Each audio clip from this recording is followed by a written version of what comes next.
Hello, আসসালামু আলাইকুম ভাই। ওয়ালাইকুম আসসালাম। ভালো আছেন? হ্যাঁ, ভালো আছি। তুমি কেমন আছো? জি, ভালো।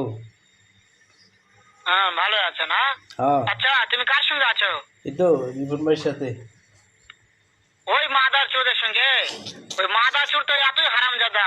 ওই শুয়োর বাচ্চা, ওই তো লটির বাচ্চা, ওই সাহাচুদি বেটা মাগিল লিসা, এতই মাগিল লিসা। ওই হারামজাদার আমি সামনে পাইলে একটা এমন একটা চটকানি মারবো, শালা মাদার চোদ। শুনে শুনে। শুনো, তবে কি আছে? ওই মাদার চোদ ওই জায়গায় আছে নাকি? ও হ্যাঁ, আমার আছে। কথা সব শুনতিছে। আর ওই পাশে। সাহাচুদির বেটাকে শুনে শুনে আমি বেশি বলবো। শুয়োরের বাচ্চা, শুয়োরের বাচ্চাকে আমি একটা এমন একটা চটকানি মারবো, শালা শুয়োরের বাচ্চা, লটির বাচ্চা। আপনার নাকি মারবো কিতায়? তাই নাকি? ওই শুয়োরের বাচ্চা আমাকে মারতে চায়? হ্যাঁ। শুয়োরের বাচ্চাকে আমি দেখা সাক্ষাৎ হলে বলে শুয়োরের বাচ্চাকে আমি এমন চটকানি মারবো, মাদার চোদ। আমি থামা, আমি